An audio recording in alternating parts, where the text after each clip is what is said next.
അപ്പോൾ ഈ ഒരു കേബിൾ ചെക്കർ കുറച്ചുകൂടെ അഡ്വാൻസ്ഡ് ആയിട്ടുള്ളൊരു കേബിൾ ചെക്കറാണ്. നമുക്കിതിനകത്ത് കോയാക്സിൽ കേബിളൊക്കെ ടെസ്റ്റ് ചെയ്യാം കേട്ടോ. ഓക്കെ, എന്നിട്ട് ഇത് വെറുതെ ഈ ഒരു സ്വിച്ച് പ്രസ് ചെയ്യുന്ന സമയത്ത് ഇതുണ്ടോ, കമ്പ്യൂട്ടറിൽ ഉപയോഗിക്കുന്നത് ഈ ഒരു 4 വയർ കമ്മ്യൂണിക്കേഷനാണ്. 2 വയറുകൾ സെൻഡ് ചെയ്യാനും 2 റിസീവ് ചെയ്യാനാണ് ഉപയോഗിക്കുന്നത്. ബാക്കി ഈ വരുന്ന ബ്ലൂവും വൈറ്റ് ബ്രൗണും എന്തിനു വേണ്ടിയിട്ടാണ് ഉപയോഗിക്കുന്നത് നിങ്ങൾക്ക് അറിയാമോ?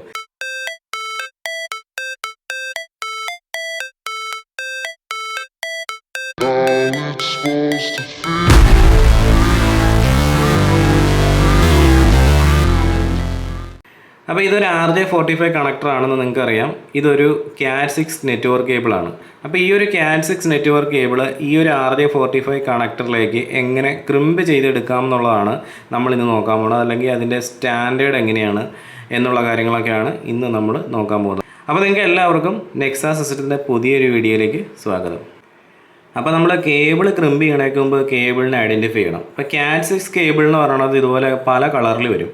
ഇതിപ്പോൾ D-Link CAT6 കേബിളാണ്. ഈ 3 ഫിനോലെക്സിൻ്റെ CAT6 കേബിളാണ്. അപ്പോൾ നമുക്ക് കളർ നോക്കിയിട്ട് ഒരിക്കലും CAT6 കേബിളിനെ ഐഡൻറ്റിഫൈ ചെയ്യാൻ പറ്റില്ല. അപ്പോൾ അതിന് നമുക്ക് വേറൊരു മെത്തഡ് ഉണ്ട്. അപ്പോൾ കേബിൾ ക്രിമ്പ് ചെയ്യാൻ വേണ്ടിയിട്ട് നമുക്ക് വേണ്ടത് ഇതുപോലത്തെ ഒരു ക്രിമ്പിംഗ് ടൂളാണ്. അപ്പോൾ ഈ ക്രിമ്പിംഗ് ടൂളിൽ നമുക്ക് RJ45 ജാക്ക് ക്രിമ്പ് ചെയ്യാൻ വേണ്ടിയിട്ടും അതുപോലെ RJ11 ജാക്ക് ക്രിമ്പ് ചെയ്യാൻ വേണ്ടിയിട്ടൊക്കെ ഈ ഒരൊറ്റ ടൂൾ മതി. അപ്പോൾ ഇതിൻ്റെ ഈ ഒരു സൈഡിലായിട്ട് നമുക്ക് വയർ കട്ട് ചെയ്യാൻ വേണ്ടിയിട്ട് ഒരു ബ്ലേഡ് ഉണ്ട്. അതുപോലെ ഇവിടെയായിട്ട് അതിൻ്റെ വയറിൻ്റെ സ്ലീവ് കളയാൻ വേണ്ടിയിട്ട് മറ്റൊരു ബ്ലേഡും കൂടെ ഉണ്ട്. അപ്പോൾ നമുക്ക് ഈ ഒരു CAT6 കേബിൾ ഇതിൻ്റെ ഈ ഒരു ഏരിയയിലോട്ട് നമ്മൾ കയറ്റി ഇങ്ങനെ വെച്ചിട്ട് നമുക്ക് ജസ്റ്റ് ഒന്ന് വട്ടം കറക്കി കൊടുത്താൽ മതി. ആ കേബിൾ പതിയെ നമ്മളൊന്ന് പ്രസ് ചെയ്ത് കൊടുക്കുക, പതിയെ പ്രസ് ചെയ്താൽ മതി. എന്നിട്ട് ഈ കേബിളൊന്ന് വട്ടം കറക്കി കഴിഞ്ഞാൽ നമ്മൾ ഈ ഒരു കേബിൾ പുറകോട്ടേക്ക് ഇങ്ങനെ ശക്തിയായിട്ട് വലിച്ചു കഴിഞ്ഞാൽ കണ്ടോ, ഇതിൻ്റെ സ്ലീവ് അങ്ങോട്ട് ഊരിപ്പോവും കണ്ടോ. അപ്പോൾ ഇതിൻ്റെ ഉള്ളിൽ നിങ്ങൾക്ക് കാണാൻ പറ്റും ഇതൊരു 4 പെയർ കേബിളാണ്. ഇത് രണ്ടെണ്ണം വെച്ചാണ് എല്ലാം നിൽക്കുക കണ്ടോ. ഒരു 4 പെയർ കേബിൾ എന്നാണ് പറയുക. ഇത് ട്വിസ്റ്റ് ചെയ്തിട്ടുണ്ട്, അതുകൊണ്ടാണ് ഇതിനെ ട്വിസ്റ്റഡ് പെയർ കേബിൾ എന്ന് വിളിക്കുന്നത്. അപ്പോൾ ഇതിനെ സെപ്പറേറ്റ് ചെയ്തുകൊണ്ട് നടുക്കോടെ ഇങ്ങനെ ഒരു നൂലും പിന്നെ ഒരു പ്ലാസ്റ്റിക്കിൻ്റെ ഒരു റോഡും കൂടെ പോകുന്നുണ്ട്. നമ്മൾ ജസ്റ്റ് ഇതിനെ ഈ ഒരു ക്രിമ്പിംഗ് ടൂൾ തന്നെ വെച്ചിട്ട് ഇതിൻ്റെ ഈ കട്ടിംഗ് ബ്ലേഡ് കൊണ്ട് പതിയെ അങ്ങോട്ട് കട്ട് ചെയ്ത് കളയാം കണ്ടോ. അപ്പോൾ പ്രത്യേകം ശ്രദ്ധിക്കുക, ഇതിൻ്റെ ഈ ഒരു ബ്ലേഡ് ഒരു കാരണവശാലും നമ്മുടെ ബാക്കിയുള്ള ഈ ഒരു കേബിളിൻ്റെ ഏരിയയിൽ ഒന്നും ടച്ച് ചെയ്യാൻ പാടില്ല. അങ്ങനെ ടച്ച് ചെയ്തിട്ടുണ്ടെങ്കിൽ ഇത് പെട്ടെന്ന് തന്നെ മുറിഞ്ഞു പോകാനുള്ള ചാൻസ് ഉണ്ട്. ഇപ്പോൾ ഇതിനകത്ത് 4 കളറിൻ്റെ കോമ്പിനേഷൻസ് ആണ് കാണുക. ഒന്ന് ഓറഞ്ച്, പിന്നെ ഒരെണ്ണം വൈറ്റും ഓറഞ്ചും കൂടെ കൂടിയത്, പിന്നെ ഒരെണ്ണം വെച്ചാൽ ഒരു ബ്ലൂ വരുന്നുണ്ട്, പിന്നെ അതിൻ്റെ അടുത്തൊരു വൈറ്റ് ബ്ലൂ, പിന്നെ അതിൻ്റെ അടുത്തായിട്ട് വരുന്നത് ഒരു ബ്രൗൺ ഉണ്ട്, പിന്നെ ഒരു വൈറ്റും ബ്രൗണും കൂടെ ചേർന്നൊരു കളർ, പിന്നെ ഒരു ഗ്രീൻ കളറുണ്ട്, അതിൻ്റെ അടുത്തായിട്ടൊരു വൈറ്റും ഗ്രീനും കൂടെ ചേർന്ന മറ്റൊരു കളർ. അപ്പോൾ ഇത്രയാണ് നമുക്കിതിനകത്ത് വരിക. ഇതെങ്ങനെയാണ് ഈ 4 കളറുകൾ വരുന്നത്? നമുക്ക് ആദ്യം ഈ കളറിൻ്റെയൊക്കെ ഈ കേബിളുകളെ ഒന്ന് സ്ട്രൈറ്റ് ആക്കാൻ വേണ്ടിയിട്ട് ഇങ്ങനെ വിരൽ പിടിച്ചിട്ട് ചുമ്മാ ഒന്നിങ്ങനെ വലിച്ചു കൊടുത്താൽ മതി. ഇത് കോപ്പർ കേബിൾ ആയതുകൊണ്ട് ഇങ്ങനെ നിവർന്നു വന്നോളൂ. ഇങ്ങനെ വലിച്ച് നിവർത്തുക. അപ്പോൾ ഇതുപോലെയുള്ള കേബിളുകൾ നിങ്ങൾക്ക് വാങ്ങിക്കുമ്പോഴത്തേക്കും നല്ല ക്വാളിറ്റിയുള്ള നല്ല ബ്രാൻഡഡ് ആയിട്ടുള്ള കേബിളുകൾ നോക്കുക. അത് ഏറ്റവും ബെറ്റർ ആയിട്ട് വരുന്നത് വെച്ചാൽ D-Linkൻ്റെ കേബിളുകളുണ്ട്, മോളക്സ് കേബിളുണ്ട്, അതുപോലെ ഫിനോലെക്സ് ഉണ്ട്. അങ്ങനെ പല കമ്പനികളുടെ കേബിളുണ്ട്. ഞാനിപ്പോൾ എടുത്തിരിക്കുന്നത് ഒരു ഫിനോലെക്സിൻ്റെ കേബിളാണ് കേട്ടോ. നല്ല സ്മൂത്ത് ആയിട്ടുള്ളൊരു കേബിളാണ് ഫിനോലെക്സിൻ്റെ കേബിൾ. സിമ്പിളായിട്ട് നമുക്ക് ചെയ്യാം. അതുപോലെ ഫുൾ കോപ്പർ കേബിളാണ്. ഇതിൻ്റെ അറ്റത്ത് വരുന്നത് കോപ്പർ തന്നെയാണ് വരുന്നത്. അപ്പോൾ ഒരു കേബിൾ ക്രിമ്പ് ചെയ്യാൻ വേണ്ടിയിട്ട് നമുക്ക് ഇതുപോലെയുള്ള RJ45 ജാക്കുകൾ ആവശ്യമാണ്. അപ്പോൾ ഈ ജാക്കുകൾ ഉപയോഗിച്ചിട്ടാണ് നമ്മൾ കേബിൾ ക്രിമ്പ് ചെയ്യേണ്ടത്. അപ്പോൾ ഇതൊരു RJ45 ജാക്കാണ്. ഞാൻ വേറൊരു ജാക്ക് ഇവിടെ കാണിച്ചു തരാം. ഇത് RJ11 ആണ്. നിങ്ങളിതൊക്കെ എല്ലാവരും കണ്ടിട്ടുള്ളത് തന്നെയാണ്. എന്നാലും ഇതിൻ്റെ ഒരു വ്യത്യാസം ചിലർക്കെങ്കിലും മനസ്സിലായിട്ടുണ്ടാവില്ല, അതുകൊണ്ടാണ് പറയുന്നത്. RJ45 ജാക്കിനകത്ത് കോപ്പർ പിന്നുകൾ ഇതുപോലെ 8 കാണാൻ പറ്റും. അതേസമയം RJ11 ജാക്കിനകത്ത് ഇതുപോലെ 2 മാത്രമേ കാണുള്ളൂ. ഇതാണ് RJ45 RJ11 തമ്മിലുള്ള വ്യത്യാസം. RJ11 എന്ന് വെച്ചാൽ ഇത് ടെലിഫോണിലൊക്കെ യൂസ് ചെയ്യുന്നതാണ്. RJ45 ആണ് കമ്പ്യൂട്ടറിൽ യൂസ് ചെയ്യുന്നത്. അപ്പോൾ നമ്മൾ ക്രിമ്പ് ചെയ്യണ സമയത്ത് ഈ 8 വയറുകൾ ഈ 8 പിന്നുകളിലേക്ക് നമ്മൾ ജോയിൻ്റ് ചെയ്യാൻ വേണ്ടിയിട്ടാണ് പോകുന്നത്. അപ്പോൾ ഈ ഒരു 8 വയറുകൾ നമ്മൾ ഒരു കമ്പ്യൂട്ടറിനെ മറ്റൊരു കമ്പ്യൂട്ടറുമായിട്ടോ അല്ലെങ്കിൽ ഒരു DVRന് ഒരു നെറ്റ്വർക്ക് സ്വിച്ചുമായിട്ടോ കണക്ട് ചെയ്യാൻ വേണ്ടി നമ്മൾ യൂസ് ചെയ്യുമ്പോൾ ഒരു സൈഡിൽ ചെയ്യുന്ന പോലെ തന്നെ അപ്പുറ സൈഡിൽ നമ്മൾ ചെയ്യുവാണെങ്കിൽ അതിനാണ് സ്ട്രെയിറ്റ് ക്രിമ്പിംഗ് എന്ന് പറയാം. ഇനി അതുകൂടാതെ റോൾ ഓവർ ക്രിമ്പിങ്ങും ഉണ്ട്, ക്രോസ് ക്രിമ്പിങ്ങും ഉണ്ട്.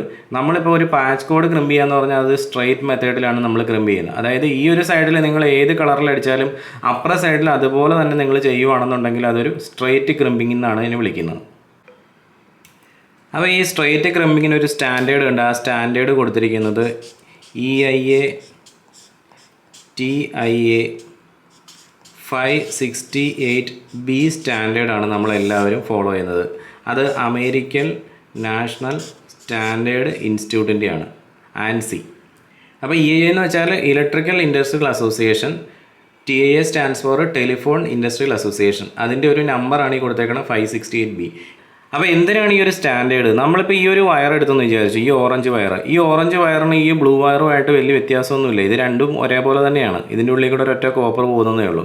അപ്പോൾ എൻ്റെ വീട്ടിൽ ഞാനിപ്പോൾ ഈ ഒരു രീതിയിൽ എനിക്ക് ഇഷ്ടപ്പെട്ട രീതിയിൽ ഇത് ഇങ്ങനെ ഒരു ക്രിമ്പിങ് ഞാൻ ചെയ്ത് സെറ്റ്, ഈ ഒരു കളർ കോഡിൽ അങ്ങ് ക്രിമ്പ് ചെയ്ത് സെറ്റ് ചെയ്ത് കഴിഞ്ഞാൽ ഇതേ കളർ കോഡിൽ നമ്മൾ ഇതിൻ്റെ അതർ സൈഡും ക്രിമ്പ് ചെയ്ത് കഴിഞ്ഞാൽ ഇതിനകത്ത് യാതൊരു കുഴപ്പമില്ല, അത് കൃത്യമായിട്ട് വർക്ക് ചെയ്യും. പക്ഷേ നാളെ വേറൊരാൾ, ഞാനല്ലാതെ മറ്റൊരാൾ വന്നിട്ട് ഇതിനകത്തൊരു സർവീസുമായിട്ട് ബന്ധപ്പെട്ട് വരുമ്പോഴാണ് ഇതിനകത്ത് പ്രോബ്ലം ഉണ്ടാകുന്നത്. അപ്പോൾ ആ ഒരു ഇഷ്യൂസ് ഉണ്ടാകാതിരിക്കാൻ വേണ്ടിയിട്ടാണ് ലോകം മുഴുവൻ ഒരു സ്റ്റാൻഡേർഡ് ഫോളോ ചെയ്യുന്നത്. ഞാൻ ആദ്യം ഈ കളറൊന്ന് എഴുതി കാണിക്കാം. ഇവിടെ white orange,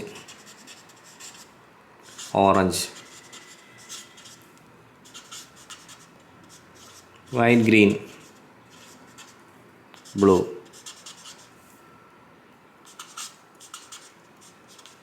white blue, green, white brown,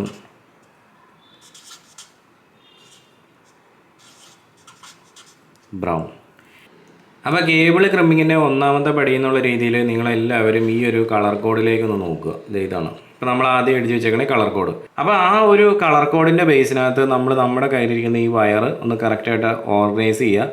white orange ഇതുണ്ടോ, ആദ്യം ഇരിക്കുന്നത് വൈറ്റ് ഓറഞ്ച്, അത് ആദ്യം വെച്ച്. രണ്ടാമത്തത് ഓറഞ്ച്, ഓക്കെ, ഇത് ഇവിടെ കാണാം, രണ്ടാമത്തെ ഓറഞ്ച്. പിന്നെ വൈറ്റ് ഗ്രീൻ. അപ്പോൾ വൈറ്റ് ഗ്രീൻ എടുക്കുക. വൈറ്റ് ഗ്രീനിൻ്റെ ഇതാണ്, വൈറ്റ് ഗ്രീൻ എടുത്തു. പിന്നെ അതിൻ്റെ ഒപ്പം ഇതാ വയ്ക്കണ്ടേ, ബ്ലൂ. വൈറ്റ് ബ്ലൂവിനോടൊപ്പം തന്നെ ബ്ലൂ വയ്ക്കുന്നു. പിന്നെ വൈറ്റ് ബ്ലൂ. പിന്നെ എടുത്ത് വയ്ക്കേണ്ടത് ഗ്രീൻ. പിന്നെ എടുത്ത് വയ്ക്കേണ്ടത് വൈറ്റ് ബ്രൗൺ. അതിനുശേഷം ബ്രൗൺ. അപ്പോൾ ഇത്ര എണ്ണം ഇങ്ങനെ കറക്റ്റായിട്ട് ചേർത്ത് പിടിക്കുക. ഇതുപോലെ കണ്ടോ, ഇതുപോലെ കറക്റ്റായിട്ട് ചേർത്ത് പിടിക്കുക. കുറച്ച് ബലമൊക്കെ പിടിച്ചിട്ട് ഇതുപോലെയൊക്കെ ഒന്ന് ട്വിസ്റ്റൊക്കെ ചെയ്ത് ഇതിൻ്റെ ലെവലൊന്ന് കറക്റ്റ് ചെയ്യുക. അപ്പോൾ നമ്മൾ നേരത്തെ ഇതിൻ്റെ ഉള്ളിൽ നിന്ന് ആ ഒരു പ്ലാസ്റ്റിക്കിൻ്റെ സംഭവമൊക്കെ വെട്ടിക്കളഞ്ഞായിരുന്നു കേട്ടോ.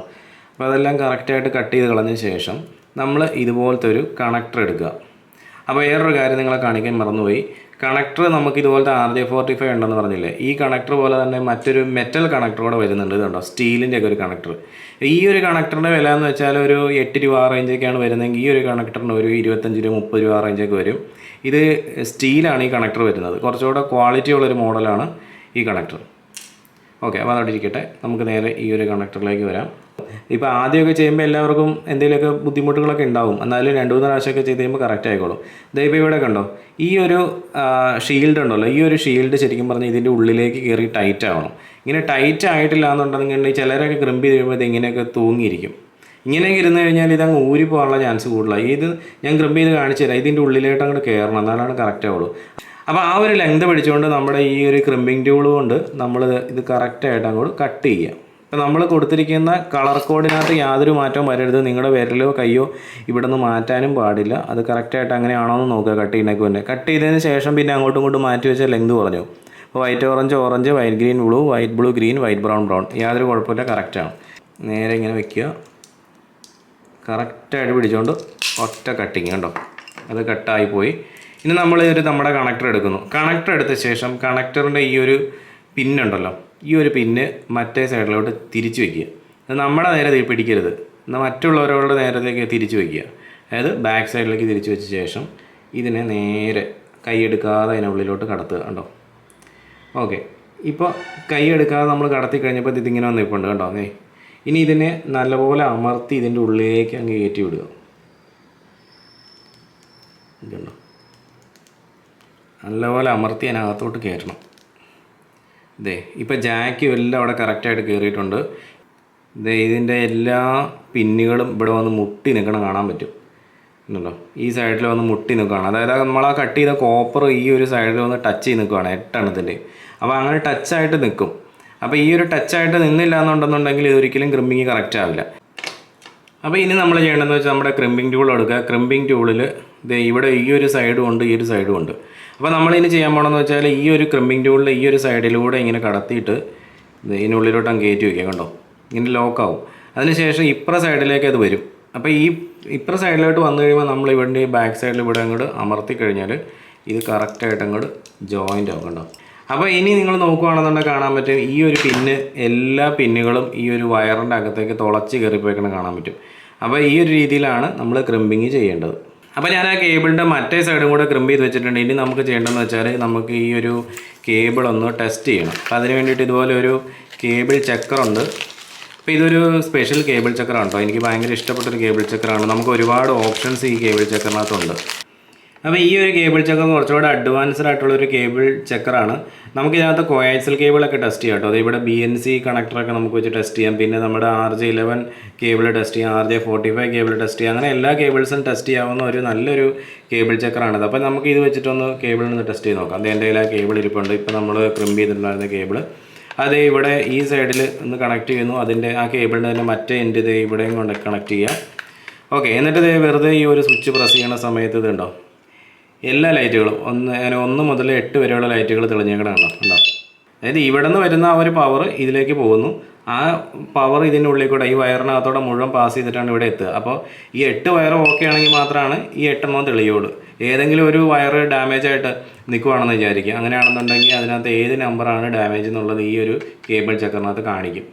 ഈ ഒരു ഡിവൈസ് വെച്ച് നിങ്ങൾ കോയാക്സിൽ കേബിളൊക്കെ ടെസ്റ്റ് ചെയ്യുകയാണെന്നുണ്ടെങ്കിൽ ആ കോയാക്സിൽ കേബിളിന് എവിടെയെങ്കിലും ഷോർട്ട് ഉണ്ടോ, അതുപോലെ എത്ര ഓമാണ് അതിനകത്ത് റെസിസ്റ്റൻസ് വരുന്നതെന്നൊക്കെ കറക്റ്റായിട്ട് കാണിക്കും. അതുപോലെ ടെർമിനേറ്റർ ഉണ്ടോ ഇല്ലയോ അങ്ങനെയുള്ള കാര്യങ്ങളൊക്കെ കാണിക്കും. കണക്റ്റഡ് ആണെന്നുണ്ടെങ്കിൽ കണക്റ്റഡ് എന്ന് കാണിക്കും. ഇതേ ഇപ്പോൾ പ്രസ് ചെയ്ത് കാണിക്കുകയാണെങ്കിൽ ഉണ്ടോ ഇതേ ബ്ലൂ ലൈറ്റ് കത്തിക്കണുണ്ടോ, ഇറ്റ് ഈസ് കണക്റ്റഡ്.